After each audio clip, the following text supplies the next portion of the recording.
stuck with me for the next few months until the Golden Circle Gala. So if you want to get rid of me, do your sponsorships and buy your tickets. It's going to be held at Southern Hills. Now here's a little side thing.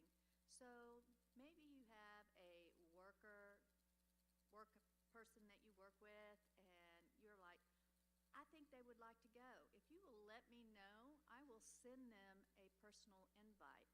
So if you give me their name and their address and everything, I will be more than glad to send them a personal invite on your behalf. Also, after Rotary, if you have any questions about sponsorships, tickets, and anything else Golden Circle Gala, silent auction gifts, maybe little sponsorships. I did tell you this was at Southern Hills, didn't I? And so if you have any questions about that or anything else, or would even like to be involved, I'll stay out there for a few minutes and just come out there and I will get you any of the information that you need. And then if I don't know, I will ask my committee. So thank you.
So, very good experience for me.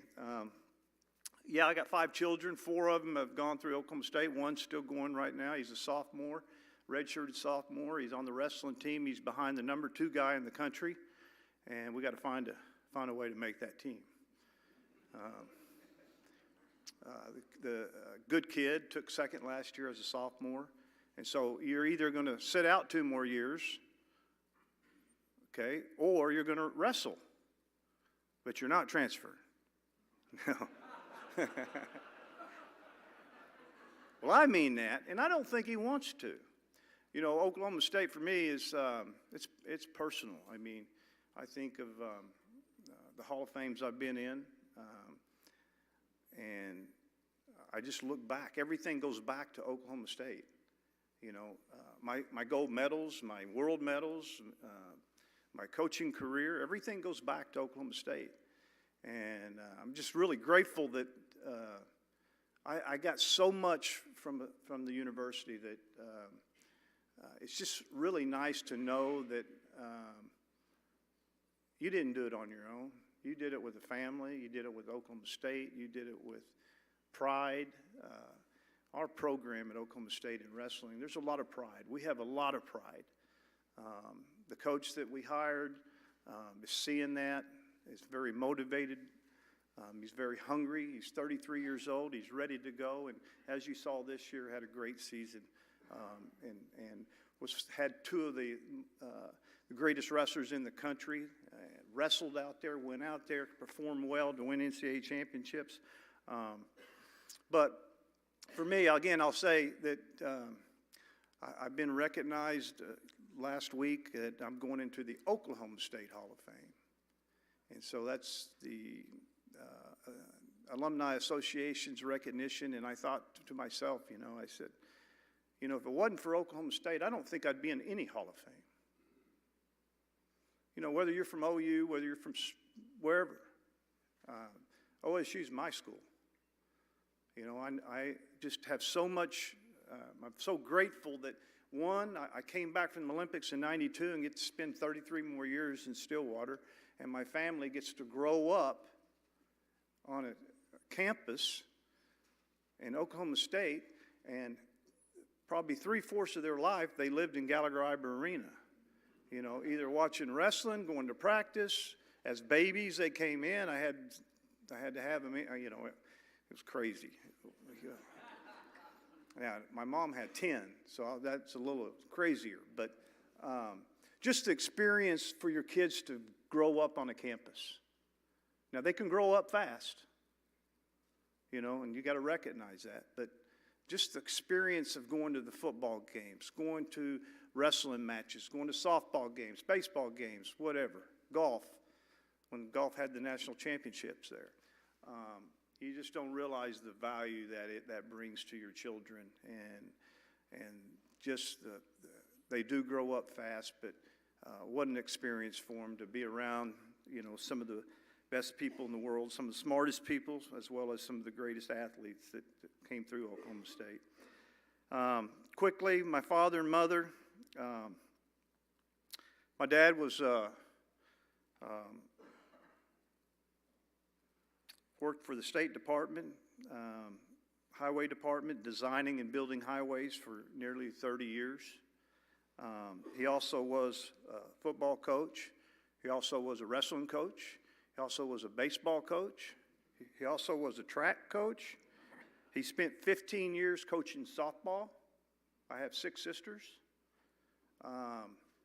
And he also spent several years on the school board in the Mid-Dale area. My mother, full-blooded Italian from Hartshorn, Oklahoma.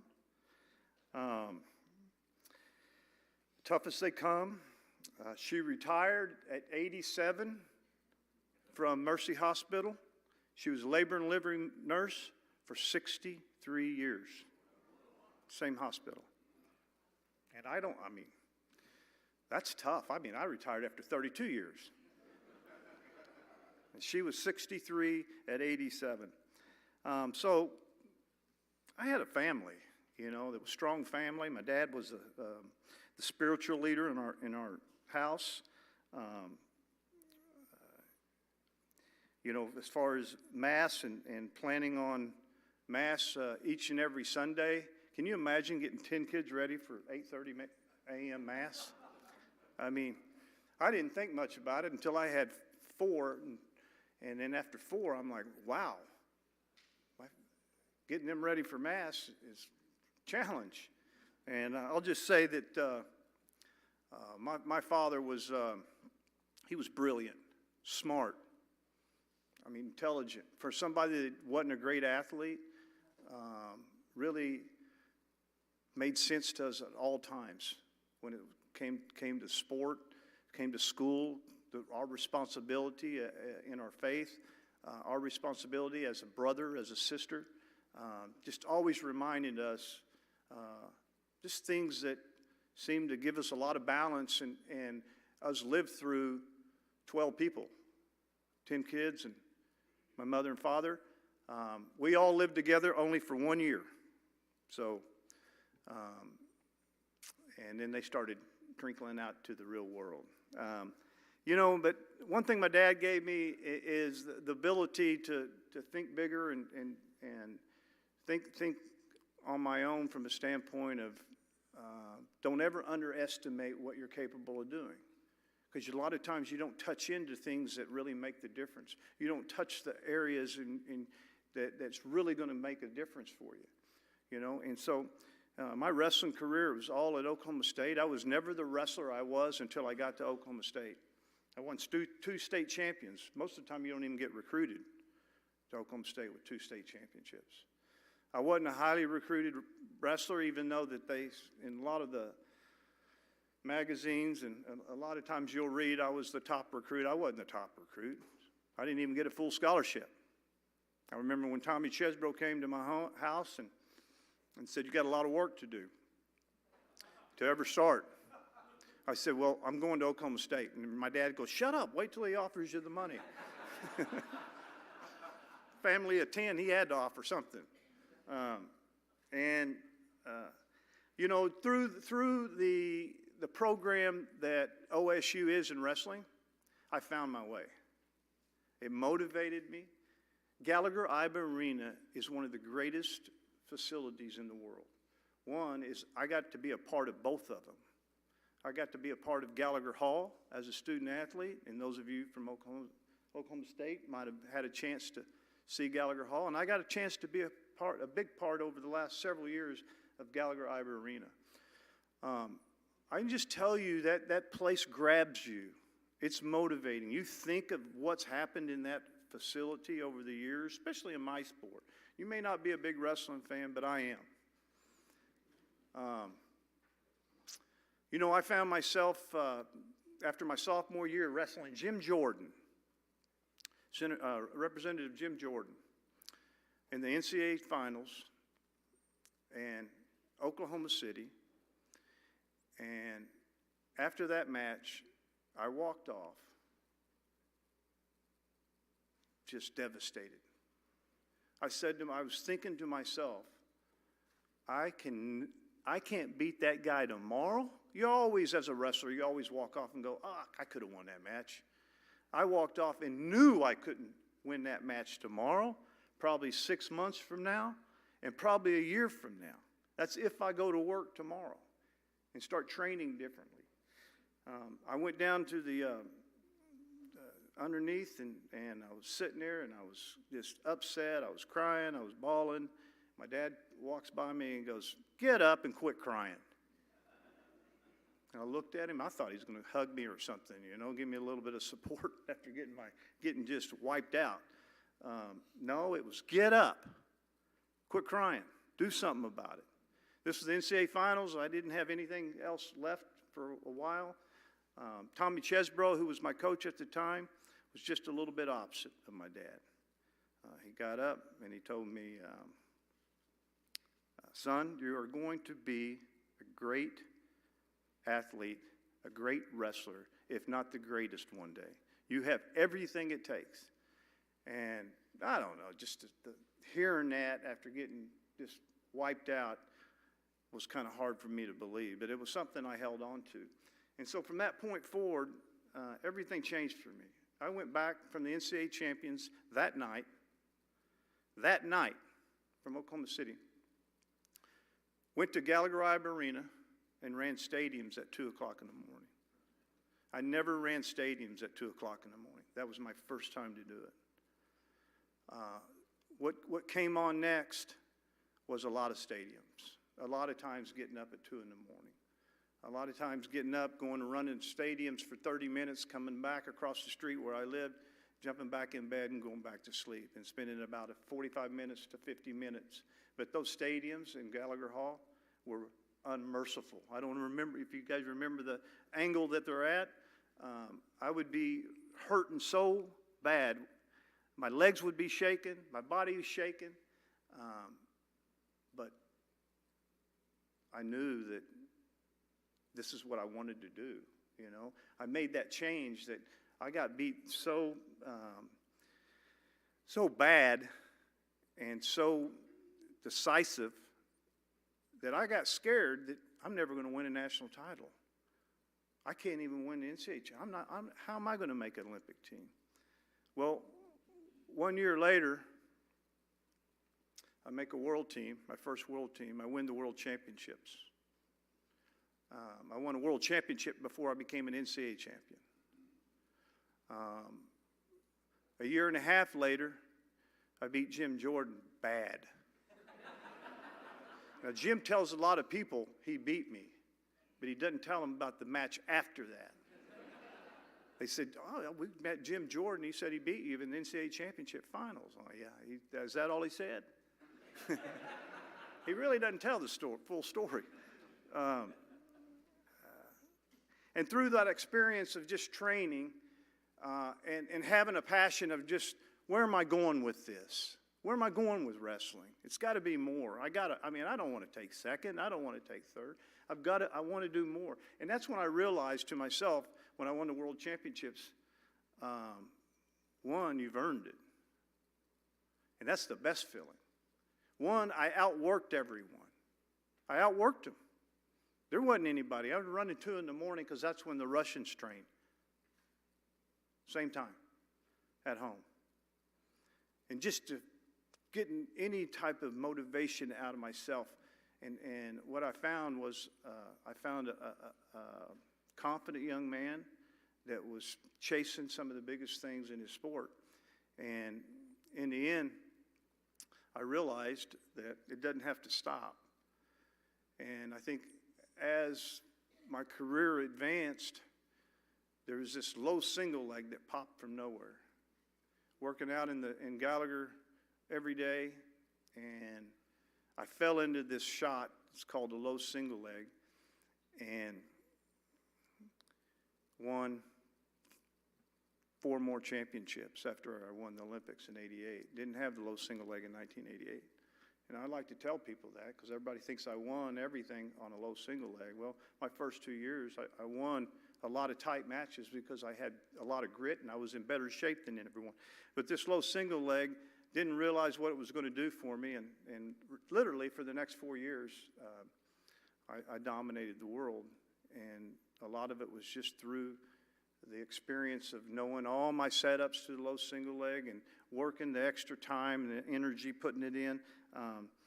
In 1990, I probably won one of my favorite award was the Outstanding Wrestler in the World.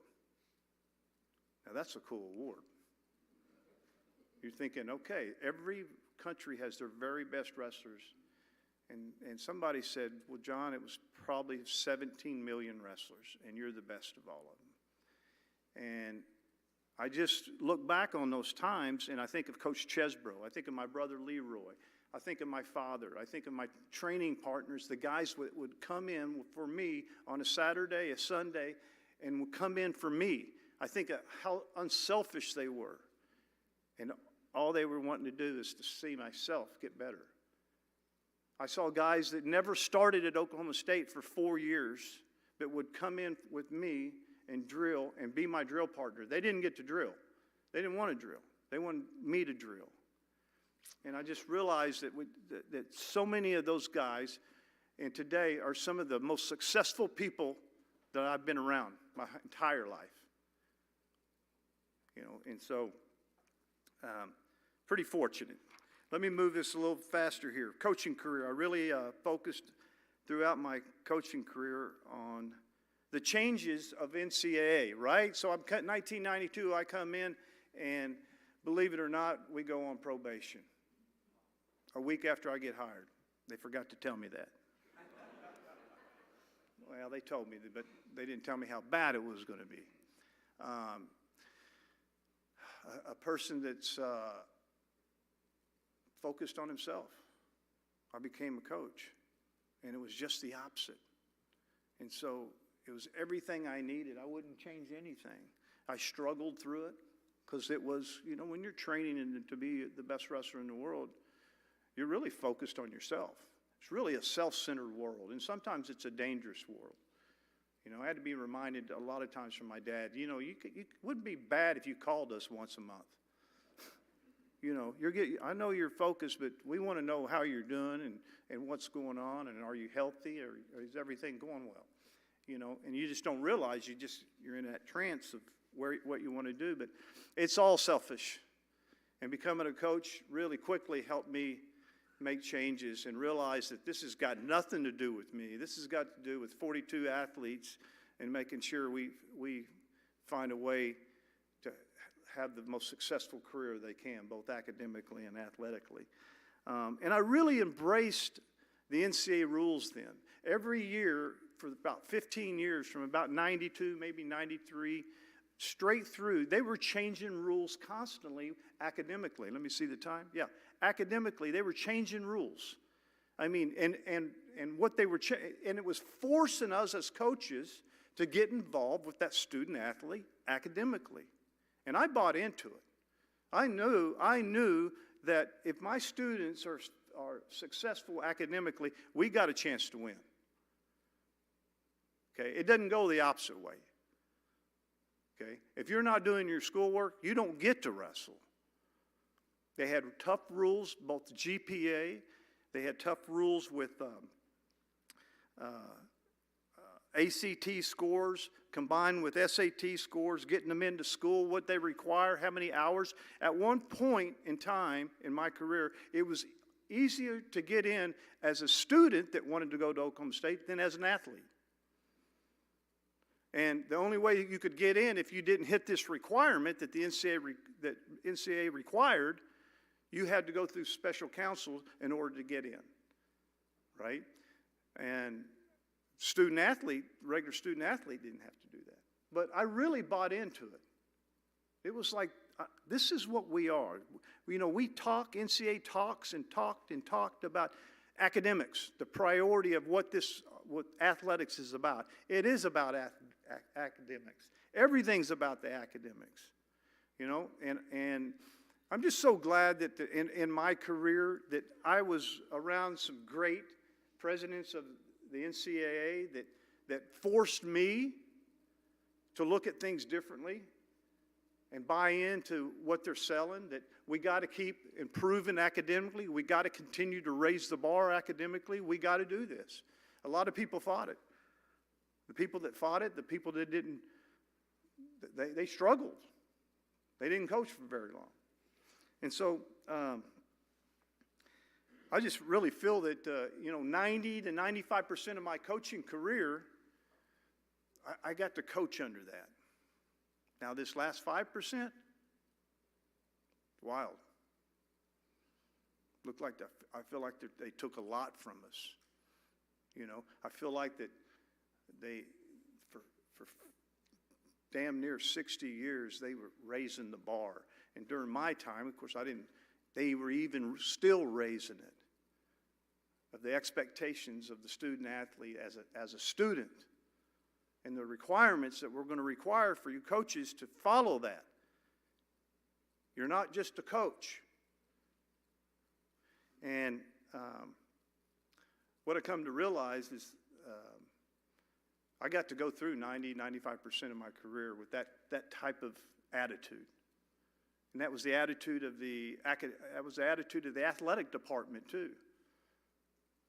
And what's happening in the last 2 or 3 years, and especially towards the end of my career, Different. Does that mean we're quitting? No. Does that mean OSU wrestling is going to not win? No. Just means that we got to make some changes, and changing is everything. I did change. Everything's changed. But there is changes that comes at times that's not good. It's not healthy. You know, and I think that we're in some of those changes now, and I'll speak about it real quickly. Tulsa next year, I don't want to go over, 2 big events here. The Big 12 Championship is back, and then on November the 15th and 16th, 2025, Friday and Saturday, the National Dual Championships will be in the BOK Center. So what is that? Well, it's the National Dual Championships. It's not the tournament. You know, there's been a fight in wrestling, and I've always been a dual meet guy. Everyone that's been in here and you've watched wrestling, you more than likely watched the dual meet, okay? Because it's a lot easier. We in the last 2 years at Oklahoma State, we've set numbers, the best numbers we've ever had to watch wrestling over the season. That's hard to do. You break records at Oklahoma State in wrestling. Real hard, you know, and we broke them 2 years in a row. And it's with dual meets, and I believe in dual meets. I believe the NCAA championship should go back to a dual meet, and especially now, it's more critical now that we got to pay attention to everything. And what is the most? Well, one is people love to see dual meets. It's exciting. You're going to come to the BOK Center. There's going to be 16 teams there, 16 of the best teams in the country, and we wrestle dual meets. You're going to see 4 mats out. You're going to see 8 guys on the mat, and you're going to see every second you're going to see a great match going on, you know, and the dual meet score determines the dual meet champion. Chad Richardson from Paycom has a vision for these national duels. We got him involved. He's got a vision for them. You know, he doesn't just help Oklahoma State. He helps all wrestling in the state of Oklahoma. All. Right now in the state of Oklahoma, we have more wrestling teams in college than we ever have in the history of our sport in Oklahoma. Pretty impressive. I'm talking about junior college, Division II, as well as Division I. Just in closing, by the way, all 16 teams will receive $20,000 for travel. The winning team, $200,000. Second place, $150,000. Third place, $150,000. Why was third place $150,000? They wanted, if you won on the way out, they raised that from $100,000. And then fourth place, $75,000. So when you're wrestling in the third and fourth place match, there's $75,000 extra on the line if you win. The landscape is changing in college athletics. Corporate sponsoring is going to be really important, I think. And I think we're in position. Really strong position, and I'll tell you a few things why. One, let me remind you that through the revenue through the National Dual Championships, that revenue kicks over into the pool for next year, all revenue. So if it's $1 million is on $200,000 is on the line, that could be the winning team could be getting $400,000 next year. In closing, we have a National Wrestling Coaches Association started by Ed Gallagher. Ed Gallagher was the first wrestling coach at Oklahoma State. He started the Coaches Association that has gone worldwide now, but mostly within the NCAA and the High School Association all over. If you're a high school coach in Bixby, you're a member of that. If you're John Smith and you're retired, you're still a member of that. We're all in it. We're all in it together. Why? Because we've had to be. Had to be. And we had to recognize our situation and the situation we're in. We got Wrestlers in Business Network through the National Wrestling Coaches Association and connect high school wrestlers with career opportunities through mentorship, internship, and local chapters. If you're interested in being a local chapter of the National Wrestling Coaches Association, business, we're talking about 5 of my kids on my wrestling team, or Dave Taylor's wrestling team at Oklahoma State. 5 of them are looking for jobs. Let me tell you something. Some of those guys you want to hire. You want to hire them. They're tough. They're disciplined. And this is something that in Oklahoma, we have 28 chapters throughout the United States, not one in Oklahoma. That doesn't fit well with me, because we're one of the best states in the country in the sport of wrestling. The NCAA has been a big part of adding, well, let me share this with you. 1972 to 1999, we lost over 500 wrestling programs in Division I, II, and III, NAIA, and in junior college. 1972 to 1999, 500 programs we lost. From 2000 to 2025, the NWCA, National Wrestling Coaches Association, has added back to NAIA, Division II, Division III, and NCAA Division I, 400 programs added back, including 190 women's programs in college athletics now that has their own national championship. The NWCA has been a big part of adding high school women's wrestling teams across the nation, high school wrestling across the nation. I just worked with Stillwater high school wrestlers. But more importantly is this, there is 46 states that runs an organized state championship for women's wrestling. Huge. 3 years ago, 12. On February the 12th, 2013, wrestling was dropped from the Olympics. 7 months later, our sport was reinstated and have participated in every Olympics since the start in 1896. Wrestling debuted in 2004 in Athens for women's wrestling, and they've been in every Olympics since 2004. We were the seventh sport that dropped since 1896, the seventh sport that dropped. Tennis dropped in 1924. They were reinstated in 1988. Golf dropped in 1904, was reinstated in 2016. Rugby, 1924, reinstated in 2016. Archery, 1920, was brought back in 1972. Canoeing, 1924, dropped. 1936, returned. Softball and baseball started their first Olympics in 2008, was dropped in 2020. Did not participate in 2024. Both softball and baseball will be participating in Los Angeles, California, and should be. So it gives you a little bit of an idea of the experience we've had, especially in my career, with Title IX, recognizing that we got 40 athletes and we're naked out there. Women's wrestling is too important for us. I mean, there's a reason why. I don't think people wanted to. It's just the law. And we worked quickly and established ourselves in it. And before, in the last 5 years, we've added 190 college programs, and that number goes up every month. And so we got challenges ahead of us, but I think through our experience, having to fight, saying no, we're not going anywhere, I think we got the attentions of athletic directors, because when you look at this model that we're looking at, is you've got to sit back sometimes and go, how are we going to pay for it? And I think that wrestling is working towards that next model, not with them. And I think that's going to be corporate sponsoring. I think that's going to be people like you. When we say, hey, we're hosting the NCAA dual meet championships here, we'd love for you to be here. If you haven't been to a lot of wrestling, the best wrestling to go to is dual meets. And so I'm excited that I get to play a little different role, and I got a lot more energy to do it, and I want to do it. I feel like Coach Gallagher did what Coach Gallagher did for wrestling and start wrestling in 1917 at Oklahoma State. And what he did in the next 10 years for wrestling was incredible. We would not be where we're at today if it wasn't for Coach Gallagher and what he did.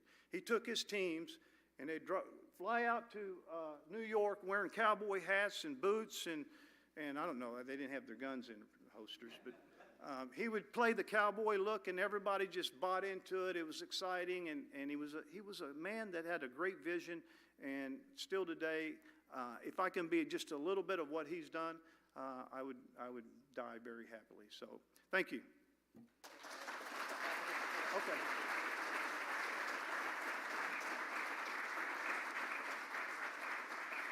Did I go over time? Yeah, 5 minutes. Okay. Coach, you mentioned the single leg takedown. Can you explain what that is? And would you demonstrate it on Daniel? Yeah. He's got no chance. Single leg takedown, it's a traditional takedown that's used in wrestling. The difference between what I did and someone else did, I'd tack the ankle.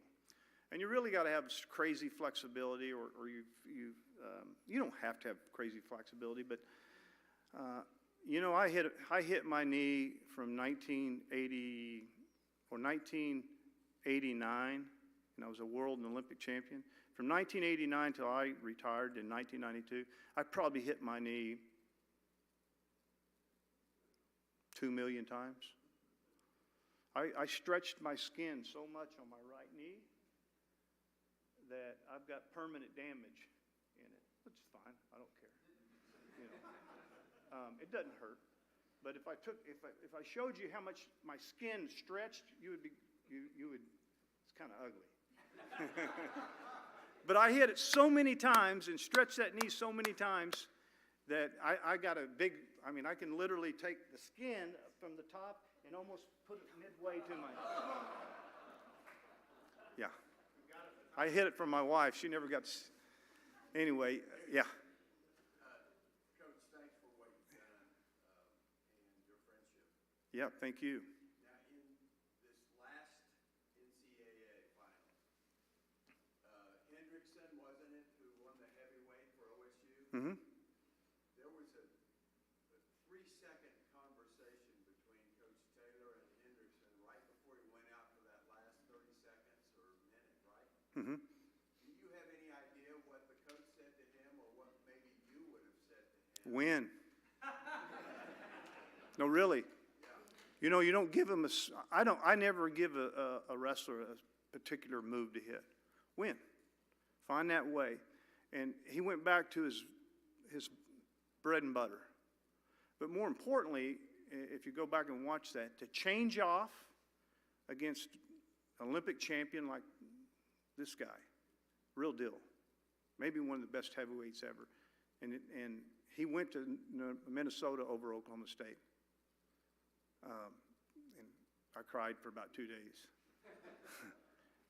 But when Wyatt changed off, the power, he wasn't in position to drive through him. He just wasn't. But the power of winning is crazy when you have it. How he did it, I don't know. He wasn't technically in the right position, but he found a way to win. Yeah. And so that was the last guy we picked up at the end, and I kind of knew that I was done when he told me what he wanted to come. You know, and I said, I got to get out of here because I'll never give it to him. You know, which you got to leave. You got to go. If you're not, I mean, for the time being, I have a different view of it now that I've set back, and my view is this: you got to compete right now. You don't want to drop off. You don't want to fall flat. I might have done that if I was still the coach. You know, you want to keep your program up there, and if it costs money, it costs money because it's got a lot of importance to it, not just for Oklahoma State winning medals, but to motivate the youth and everyone else. Anyone else? Yes. I saw last week the sports that Oklahoma and Oklahoma State are going to compensate correctly under the new rules that are going into effect July 1st. And I saw that Oklahoma wasn't going to compensate athletes in wrestling. Is that going to be the end of the Oklahoma wrestling program? No. There's no way. I mean, they'd have more OSU wrestling fans the next day than they've had in any sport anywhere. I shouldn't say never, but we should always be guarding against it, and hopefully they are. So revenue share is 20.5 million. That's what you can spin up to, you know. And I guess what I said earlier is, where's this all coming from? You know, and they've kind of forced us to go out on our own and say, hey, we're going to make it. And that's why I said, you know, we have some experience. We've been here before. There's nothing new to this. We've been here. You know, we got through one of the toughest laws that was ever, you had to obey it. You know, you couldn't slip around it. Title IX, you had to be in compliance with it. There was no ifs, ands, and buts. How I felt about it, you know, when I started coaching to how I feel about it now, I'm different. I agree. So $20.5 million. So listen, the breakdown in that is going to be something like, and don't repeat this, I mean, you can, but this isn't, 75% is going to go towards football, right? And so my whole career, they tried to keep us equal, right? And we all know, hey, the revenue's coming from football. Separate them out. I don't know if you separate basketball. Okay, you could have separated basketball up maybe when Coach Sutton was coaching. When we were, you know, I love this coach that we have now. But separate them out. We were saying that back in the 90s. Get them out of here. Get them, put them in a different place. They wanted to keep everything equal. Well, it's not equal. Okay, they get 85 scholarships. Wrestling gets 10. Okay, we put 10 guys on the mat. You put 20. Well, how many do they have? How many football players start? That's how much I know about that. Yeah, so okay, that should be double, right? So you're putting 20 out, and I'm putting 10 out, or whatever it is. You know, we get 10 scholarships, you get 85. There's nothing fair about that.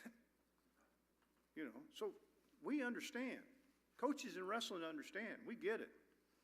You know, and so finally we get to a point now, and they, you know, this came from Congress too, but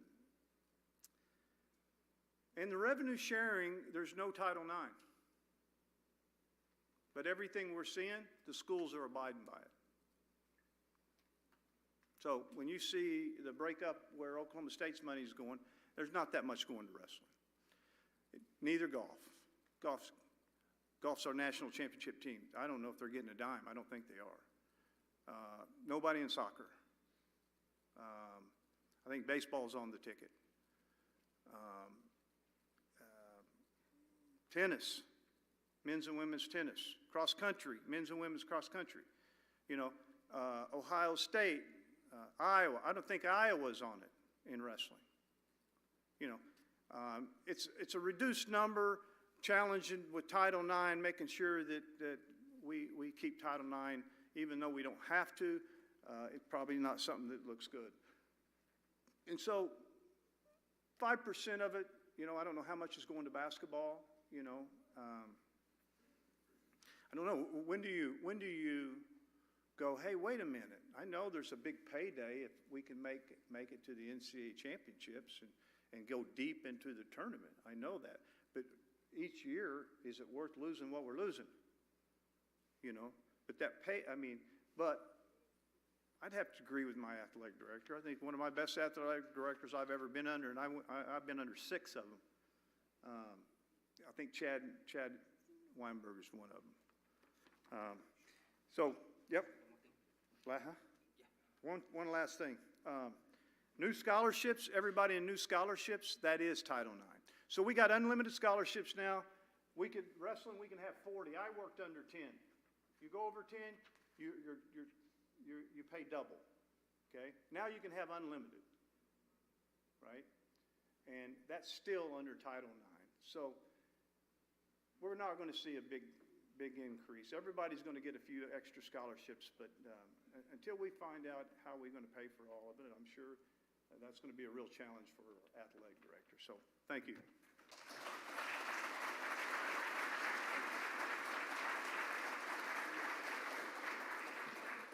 Thank you, Coach.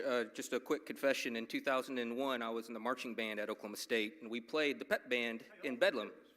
Yeah. So we played the Bedlam match, and I knew nothing about wrestling, so I didn't know the scoring system. All I knew is when the crowd started cheering, time to play the fight song. Let's just say we played the fight song a lot that day, so thank you, Coach. A book celebrating today's program will be presented to our partner in education, Celia Clinton Elementary. Today's book is Wrestling Dreams. Upcoming programs, next week, June 25th, will be our Rotary year-end celebration. We'll be off the next week for the 4th of July, and then July 9th will be Carl Vincent's inaugural program.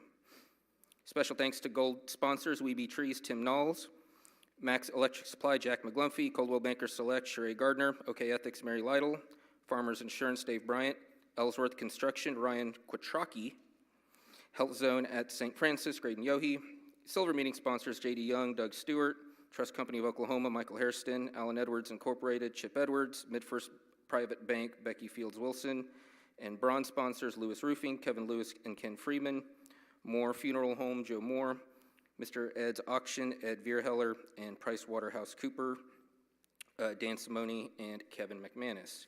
Committee meetings, our new member orientation, Getting to Know Rotary, will be in room 231 after today's meeting. Thank you all for being here today. One thing I heard from Coach today was about teamwork. Wrestling, like golf, there's a lot of individual accolades, but in college at least, you have to win as a team. Oklahoma State Golf, for instance. The Rotary Club International, we are a team of 1.4 million people. And our President-elect Carl Vincent will be in Calgary soon to meet with several of those people, and we will be represented well. So best of luck, Carl, and looking forward to hearing what you learn up in Calgary about the current state of Rotary. With that, our meeting is adjourned. Thank you for joining.